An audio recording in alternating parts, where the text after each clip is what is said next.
Hi, I'm Susan Schofer, licensed private investigator turned certified divorce coach. Welcome to my YouTube channel and what I call my show, Letters from the Trenches. This is where I read letters that I receive from you and I answer these letters right here on the channel.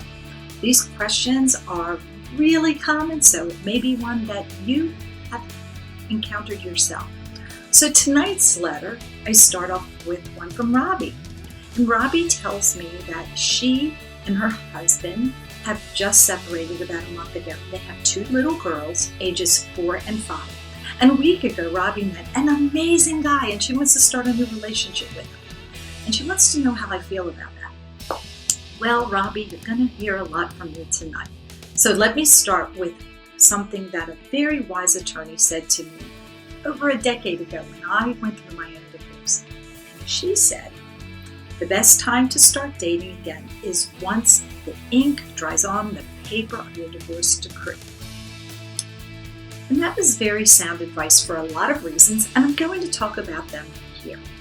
First of all, you did not give me a lot of information about what's going on with your marriage. But what I did hear is you've only been separated a month. There's no time. Plus, I hear that you have two little girls, 4 and 5 years old, and you've just met somebody a week ago, and you're considering a relationship with them. Okay, so I say, whoa, hold your horses.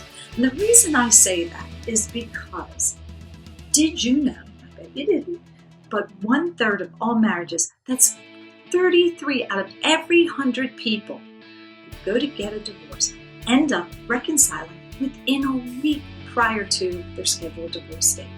That's a lot of reconciliation. Now, Robbie, I'm not saying that's going to happen in your case. I don't know.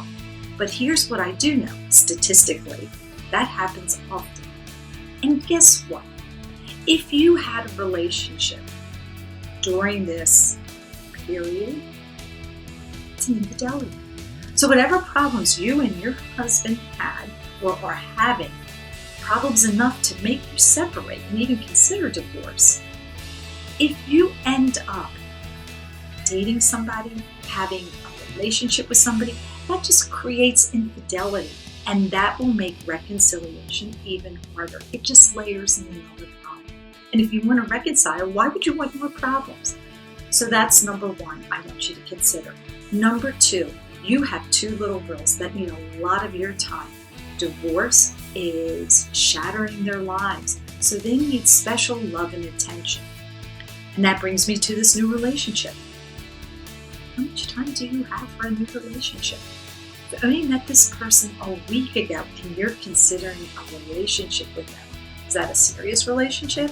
Do you want to go out to dinner once a month? Are you thinking about having them sleep over? I mean, that's a big step.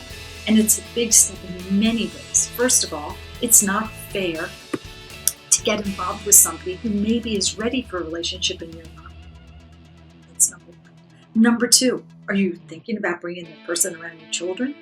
They already are dealing with their parents splitting up, and do you want them to know somebody that may not be around forever and then that's another loss for them? I mean, there's a lot going into this equation. The big piece that I want you to think about is the energy. It takes a lot of energy, self-reflection to go through a divorce. It's exhausting. It's emotional. You're dissolving a marriage. You're dissolving a relationship that you thought was going to be forever. A family is great enough. And that takes reflection, and that takes time for healing, a time for grieving. Your little children, they need to grieve. They need to get accustomed to their new lifestyle. And they will. Children are resilient. We hear that all the time, but kids are little. If you and your husband separate, and if you get divorced and you do it well, the children can be healthy during this transition period, but they need that transition period, and they need you to be present during that time. And more important, to think about the energy that it takes to start a new relationship and the choreography that's involved. When are you going to see this person? Who's watching your children when you do? Are you planning to spend a lot of time with them? And is it fair to them? Where are they in their continuum of relationships? Have they been out of one for a long time and they're really ready to jump into a relationship, both feet forward? Or are they also separated? Which, by the way, would just be a bad bet all around. That's another letters from the trenches. So that's something you have to think about. Is it fair to possibly triangulate somebody into a divorce that you're going through? Because that can make it messy.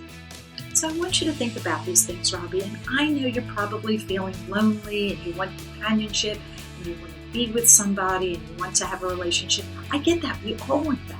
And I want that for you too. But maybe not now. Maybe not now. This is not the time.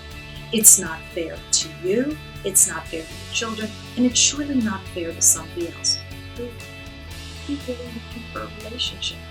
And I'm going to add one more little piece to this. If this great guy that you just met a week ago is not looking for a relationship and he ends up breaking your heart, then you just have sorrow on top of grief.